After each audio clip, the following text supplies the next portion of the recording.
Namaskar. A warm welcome to World News, an Indian perspective on All India Radio. This is Saira Mujtaba, bringing glimpses of the major developments of the day from across the globe. Over the next half an hour, we shall bring you the latest from the world of politics, economy, sports, entertainment and more. The headlines. India's Prime Minister Narendra Modi inaugurates Pravasi Bharatiya Divas Convention in Indore, calls upon the people of Indian origin to strengthen India's unique global vision and role in global order. G20 meeting on financial inclusion begins in Kolkata. Brazil launches probe after thousands of protesters storm government buildings, removes Brasilia governor. New Delhi expresses concern over rioting and vandalism against state institutions in Brazil. 40 people killed in bus crash in Senegal. Once-in-a-century flood cuts off communities in northwestern Australia.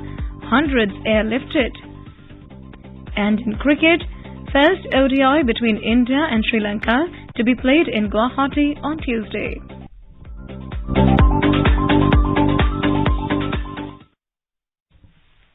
And now the news in detail. India's Prime Minister Narendra Modi on Monday inaugurated the 17th Pravasi Bharatiya Divas at Indore in Madhya Pradesh. Speaking on the occasion, Mr. Modi called upon the Indian diaspora to strengthen India's unique global vision and its important role in global order. The Prime Minister said today the world is looking towards India with hope and faith. Therefore, the diaspora can play an important role as brand ambassadors of the country. Your role as India's brand ambassador is diverse. You are brand ambassadors of Make in India, yoga and Ayurveda, cottage industries and handicraft. You are also brand ambassadors of India's millets. The 2023 has been declared by the United Nations as the International Year of Millets. Mr. Modi urged the diaspora to keep abreast of India's progress along with cultural and spiritual information so that they can tell the world about India. He said the Indian diaspora have an important place in India's journey during the Amrit Kal. The nation has entered the Amrit Kal of the next 25 years. Our Pravasi Bharatiya have significant place in this journey. India's unique global vision and its important role in the global order will be strengthened by you people. Talking about Indian growth in various sectors, Mr. Modi said that India today has the potential to become a skill capital with knowledge centers in the world. He said currently India is among the top economies of the world, has the largest startup ecosystem, is the father of state-of-the-art technology like Tejas and Arihant, and therefore the world wants to know our speed and skill along with our future. The Prime Minister appealed to document the lives, struggles and achievements of overseas Indians in various countries. He said the non-resident Indians or NRIs, persons of Indian origins, PIOs, and overseas citizens of India, OCIs, are the ambassadors of India around the world.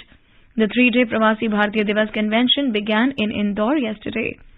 Speaking on the occasion, Suriname President Chandrika Prasad Santokhi said the NRI should also be included in the framework of India's 25 years of development in Amrit Kal.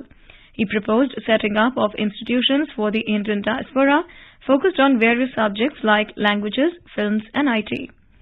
On the other hand, President of Guyana, Mohammad Irfan Ali, while appreciating Prime Minister Modi's Sabka Saath, Sabka Vikas and Sabka Vishwas policy, said that our country is also learning a lot from India from humanitarian initiative to human resource management. External Affairs Minister Dr. S. Jaishankar also spoke on the occasion. NRIs from around 70 countries across the world are attending the conference. The Indian diaspora in Nepal attended the convention virtually. Several Pravasi Bharatiya in Nepal shared their excitement about the Pravasi Bharatiya Divas celebration. मेरा नाम राकेश कुमार शर्मा, मैं काठमांडू नेपाल में पिछले 21 सालों से रह रहा हूँ और यहाँ पर भी काफी भारतीय रहते हैं। तो सबसे मिलकर जैसे प्रधानमंत्री जी ने, श्री नरेंद्र मोदी जी ने कहा, जहाँ पे भी कोई भारतीय अपना एक भी आदमी मिल जाता है तो बड़ा गर्व महसूस होता है। भी हम मतलब अपने गांव से लगा लो, शहर से लगा लो, कहीं का भी संस्कृति अपना मतलब छोड़े नहीं है और संस्कृति को साथ लेकर चल रहे हैं। हमारा संस्कृति हमारे साथ है, सब कुछ हमारे साथ है।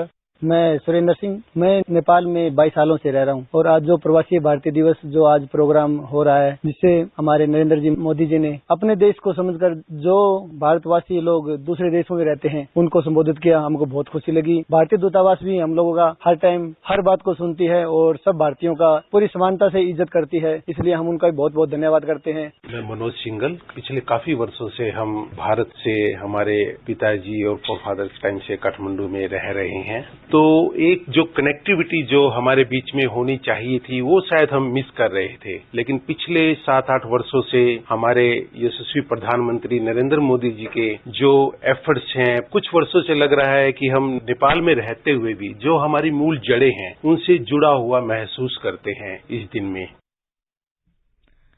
The conference will conclude on Tuesday. President of India, Draupadi Murmu, will grace the valedictory session of the convention and confer the Pravasi Bharatiya Samman Awards. She will confer Pravasi Bharatiya Samman Awards upon 27 overseas Indians. The award is conferred as part of the Pravasi Bharatiya Divas Convention on NRIs, PIOs, or an organization established and run by NRIs in recognition of their outstanding achievements both in India and abroad. On the sideline of the convention, the presidents of Suriname and Guyana will call on President Murmu. Indian Prime Minister met the President of Suriname, Chandrika Prasad Santokhi, on the sidelines of the 17th Pravasi Bharatiya Divas Convention. During the meeting, both the leaders held discussions on cooperation in areas of mutual interest, including hydrocarbons, defense, maritime security, digital initiatives and ICT, and capacity building. Suriname appreciated the restructuring the India of Suriname's debt arising from lines of credit availed by Suriname. India's Commerce and Industry Minister Piyush Goyal has appealed to the Indian diaspora in the United States to contribute and shape the contours of New India. He said it is shaped by continuous reforms, a large consumption market, and talented and skilled youth.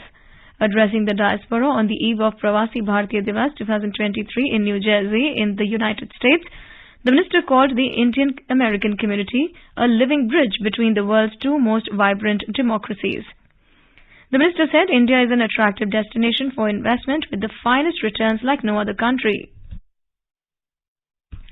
He said that several Indian companies on the Indian Stock Exchange have shown a 20% compound annual growth rate in the 20 years horizon. Appreciating the Indian diaspora for their contribution overseas, Mr. Goyal said that over 90 out of 1,078 founders of about 500 unicorns in the US are persons of Indian origin. Defence Minister Rajnath Singh has said that India has been working towards enhancing its defence manufacturing capabilities in areas of drones, cyber technology and artificial intelligence. He said a robust defence manufacturing ecosystem has been created in the country, which led to the emergence of India as a leading defence exporter in recent years. Speaking at the Ambassadors Conference in New Delhi on Monday, the Defence Minister said the country's large population and abundant skilled workforce has enabled the creation of an innovative ecosystem led by startups in high technology areas. Mr. Singh said India's defence exports have grown 8 times in the last 5 years and now it is exporting to more than 75 countries. We have created a robust defence manufacturing ecosystem in India which has the advantage of abundant technical manpower. It has led to the emergence of India as a leading defence exporter in recent years. Our defence exports have grown by 8 times in the last 5 years and now India is exporting to more than 75 countries. Underscoring the importance of Make in India, Mr. Singh said, this initiative encompasses the element of Make for the World. He emphasized that India's national efforts towards Make in India are neither isolationist nor are they just meant for India alone. He said the Self-Reliance Initiative is the beginning of a new paradigm of partnership with other partner countries. He said partnership and joint efforts are the key elements that differentiate the country's defence industry partnership with other nations. He added that India does not believe in a hierarchical conception of world order, where few countries are considered superior to others. on the 14th edition of Aero India 2023, which is scheduled to be held next month from the 13th to the 17th of February at Bengaluru, Mr. Singh said Aero India will provide an opportunity for exchange of information, ideas, and new technological developments in the aviation industry. He expressed confidence that the Indian aerospace and defence manufacturing sector is well prepared to take up the future challenges and capitalize on emerging opportunities. On the upcoming G20 summit in India, the Defence Minister said the country's endeavour is to build consensus within the G20 and shape the agenda for a more secure, prosperous and sustainable world. He termed the G20 presidency as an occasion to showcase India to the world, the 3 Ds of India, that is, development, democracy and diversity. The first meeting of the Working Group of Global Partnership for Financial Inclusion GPFI of G20 under the finance track began in Kolkata on Monday.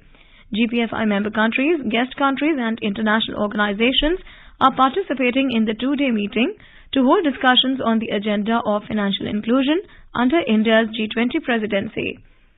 The meeting began with a round of discussions aimed at better opening of doors of digital transactions to marginal people for financial progress and productivity growth. 2 panel discussions were held, which witnessed the participation of 12 experts from international financial organizations. Besides, an exhibition on innovative financial products has been put up as part of the meet. And now in today's Hotspot section, we bring you a discussion on India's digital transformation.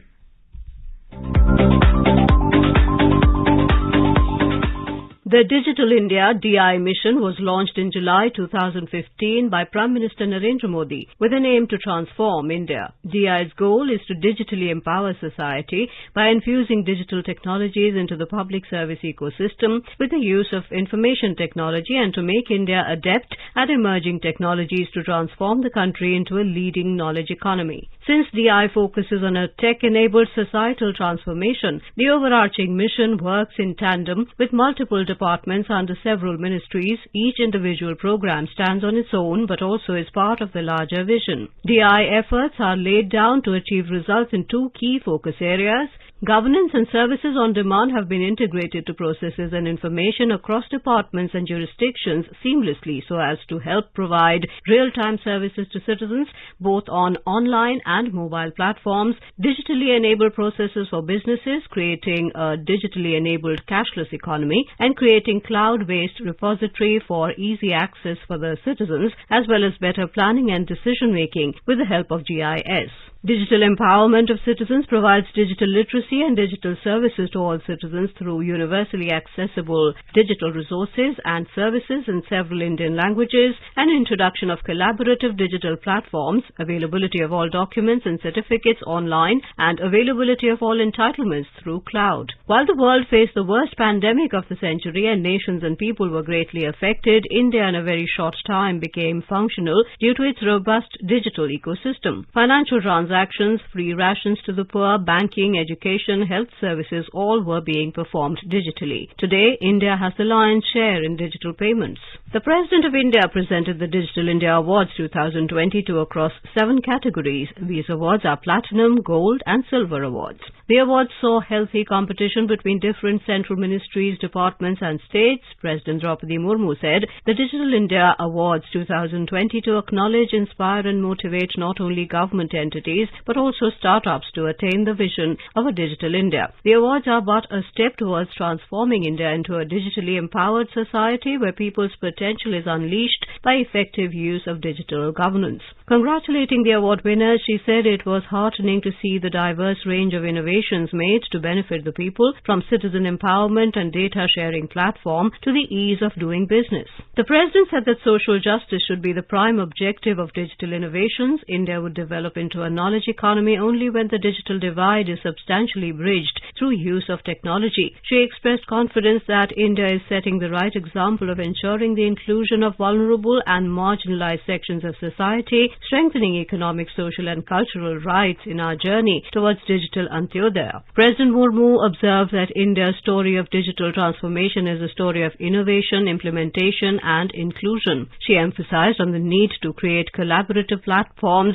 to find innovative solutions to make the world a more accessible and equitable place. The President said Indian IT companies have done a remarkable job in making the world realize the value of Indian talent. We should leverage prevailing policies and enable the ecosystem to position the country as a global powerhouse for software and hardware products by building innovative made-in-India technologies. The President said data is the cornerstone of creating new knowledge, insights and thus solutions and leads to whole new fields of application. We should focus on democratizing the use of government data so that young technology enthusiasts can use it to build localized digital solutions. The President noted that innovative initiatives undertaken by government entities at the grassroots level and also in collaboration with startups to foster public-private partnership. She said we have to keep challenging ourselves to deliver innovative solutions to improve the ease of living for all citizens, be it in the judiciary, land registration, fertilizers or public distribution system.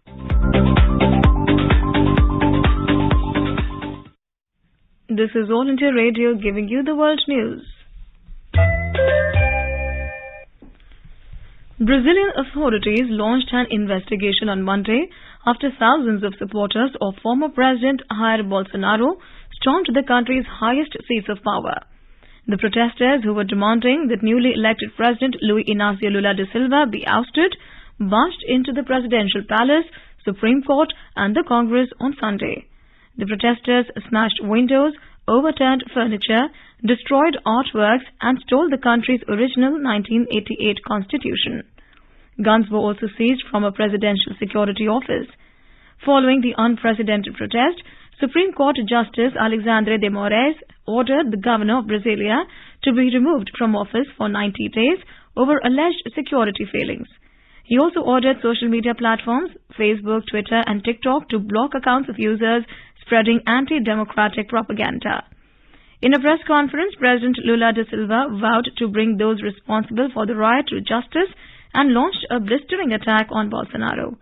Prior to the Supreme Court's action, President Silva, who defeated Bolsonaro in a close contest last year, instructed the federal security intervention in Brasilia lasting until the 31st of this month after capital security forces were outnumbered by the invaders.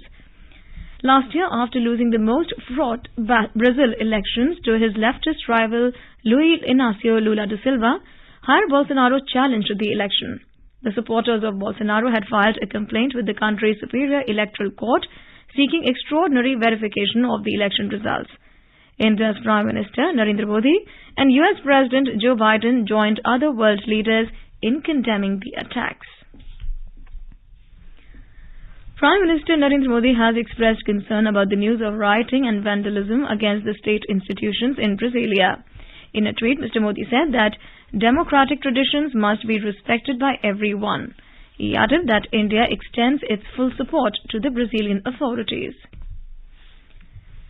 The Indian government has declared Khalistan Tiger Force associate Arshdeep Singh Gill alias Arsh Dala a terrorist under the Unlawful Activities Prevention Act UAPA. In a notification, the ministry said he is involved in terror financing and cross-border smuggling of drugs or weapons on a large scale. Arshdeep Singh is also involved in heinous crimes such as murder, extortion and targeted killings besides terror activities. The Home Ministry said Gill is accused in various cases registered and investigated by the NIA. In the Indian state of Uttarakhand, construction activities in Joshimath town and the nearby areas have been banned as it has been declared a disaster-prone area following appearance of cracks on many roads and houses due to land subsidence. 603 buildings in Joshimath town have developed cracks so far. A total of 68 families have been temporarily displaced. The administration has ordered an immediate evacuation of residents from areas prone to excessive landslides and deemed unsafe. The work of identifying the places affected by landslides is in progress and the vulnerable families are being temporarily shifted to safer places. The Government of India has cautioned television channels against broadcasting disturbing footages and distressing images. The Information and Broadcasting Ministry on Monday issued an advisory to all TV channels against reporting incidents of accidents, deaths and violence, including violence against women, children and the elderly, in a manner that grossly compromises good taste and decency. The advisory comes after the ministry noticed several instances of lack of discretion by channels. The ministry said that channels have shown dead bodies of individuals, images and videos of injured people with blood splattered around without taking the precaution of blurring the images.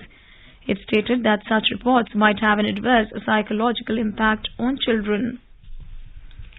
In Australia, military helicopters airlifted hundreds of people from communities cut off by once-in-century floods in the country's northwest region. Prime Minister Anthony Albanese visited the flooded regions to view the devastation caused by the flooding. He has also announced disaster relief payments and other support via joint Commonwealth and state packages to the victims. The crisis in Kimberley region, a sparsely populated area in Western Australia state, was sparked by severe weather system Ellie, a former tropical cyclone that brought heavy rains.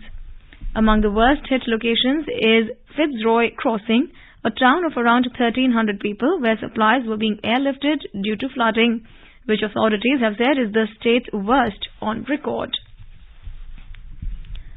US President Joe Biden went to the country's border with Mexico on Sunday for the first time since taking office. He visited a migrant center in El Paso, Texas, entry point at the center of debates over illegal immigration and smuggling, and joined the Border Patrol agents in touring a section of the border wall. President Biden met with customs and immigration officials at the Bridge of the Americas crossing before flying on to Mexico City for a regional summit with the leaders of Mexico and Canada. At least 40 people were killed and dozens were injured in a bus crash in central Senegal. President Macky Sall tweeted that the collision happened in Nibi village in the Kaffrine region. He declared 3 days of mourning starting Monday and said he will hold an interministerial council to discuss road safety measures. Iran has sentenced to death 3 people accused of killing 3 members of the security forces during the protests triggered by the death of Mahsa Amini. The Islamic Republic has been rocked by civil unrest since the custodial death of Kurdish Iranian Amini in September last year, following her arrest for allegedly violating Iran's strict dress code for women. The latest sentences, which can still be appealed, bring to 17 the total number of people condemned to death in connection with the more than 3 months of protest. 4 of those convicted have been executed and 2 others are on the death row after their sentences were upheld by the country's Supreme Court. Over 1,75,000 Indians will perform Hajj this year. India's Minority Affairs Minister Smriti Irani said that India has signed the Hajj 2023 bilateral agreement with the Kingdom of Saudi Arabia. In a series of tweets, Ms. Irani said over the last 2 months, her ministry has had extensive consultations with all stakeholders. She said India's Hajj policy 2023 will be announced in the next few days. The minister extended gratitude to the Kingdom of Saudi Arabia for the Hajj quota of 1,75,025 to India. Ms. Irani said the government will extend all its support for the success of Hajj 2023. She said the portal of the Hajj Committee of India will be open for online applications. In cricket, the 3-match ODI series between India and Sri Lanka will begin on Tuesday. The first match in Guwahati will begin at 1:30 p.m. Skipper Rohit Sharma, who missed India's last 2 bilateral series, will return to lead the team. India is all set to host the 15th edition of the FIH Men's Hockey World Cup from the 13th of January. The tournament will be hosted by Odisha. Matches will take place at the Kaling Stadium in Bhubaneswar and Birsa Munda Hockey Stadium in Rourkela. The Sensex and the Nifty on Monday witnessed gains of around 1.4%. Index of top 30 companies at the Bombay Stock Exchange ended above 60,700 points.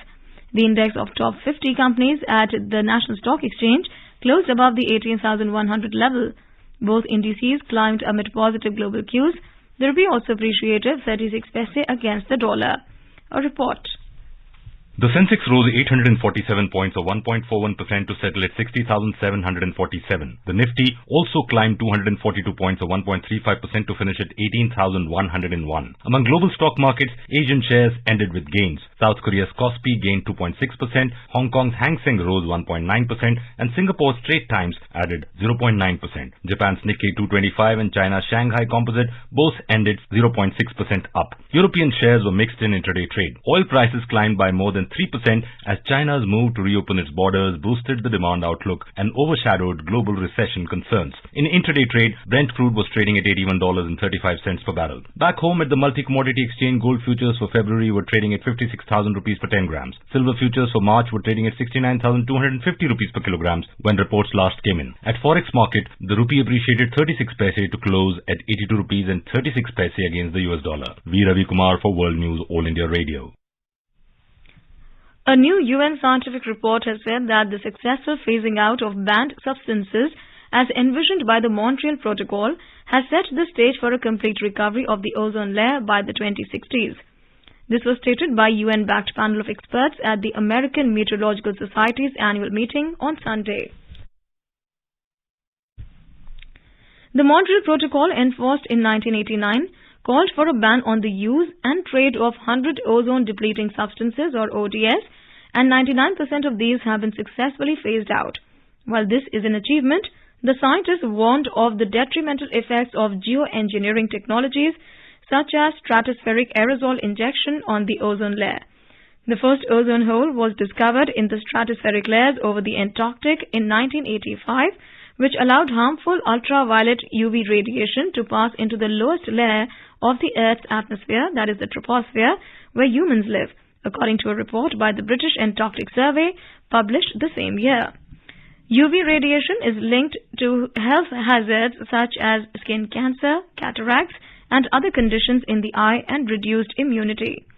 The Scientific Assessment Panel to the Montreal Protocol said, if current policies remain in place, the ozone layer is expected to recover to 1980 values before the appearance of the ozone hole by around 2066 over the Antarctic, by 2045 over the Arctic, and by 2040 for the rest of the world.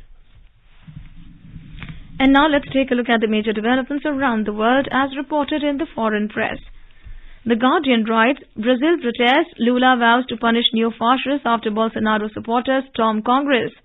Reuters quotes that Brazil police amass at camp of Bolsonaro's backers after Capitol stormed. The Washington Post reports battle to dethrone Tesla heats up just as Musk is distracted by Twitter. The New York Times writes, as China lifts pandemic border controls, mixed feelings at home and abroad. The Business Recorder writes, at Geneva Conference, Islamic Development Bank pledges $4.2 billion over 3 years for Pakistan. Wall Street Journal writes, Biden summit with Lopez Obrador, Trudeau to focus on migration and supply chains. The Globe and Mail writes, Three Amigos summit set to start against the backdrop of political crisis in Mexico. The Straits Times says, Najib's petition to UN rights group does not affect judiciary, Malaysia's Chief Justice says. BBC reports on Iran protests, crowd gathers outside prison in a bid to stop executions. AP says that the United Arab Emirates will begin teaching about the Holocaust in history classes in primary and secondary schools across the country. And now a quick look at the headlines once again. India's Prime Minister Narendra Modi inaugurates Pravasi Bharatiya Divas Convention in Indore, calls upon the people of Indian origin to strengthen India's unique global vision and role in global order. G20 meeting on financial inclusion begins in Kolkata. Brazil launches probe after thousands of protesters storm government buildings, removes Brasilia governor. New Delhi expresses concern over rioting and vandalism against state institutions in Brazil. 40 people killed in bus crash in Senegal. Once-in-a-century flood cuts off communities in northwestern Australia, hundreds airlifted. And in cricket, first ODI between India and Sri Lanka to be played in Guwahati on Tuesday. And now before we end, let us listen to Mahatma Gandhi's favorite bhajan, Vaishnav Jan, by artists from Brazil.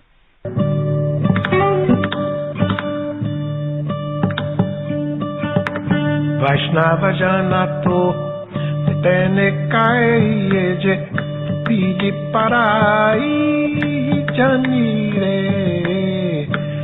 pare duke upakare kare toye manabi mananire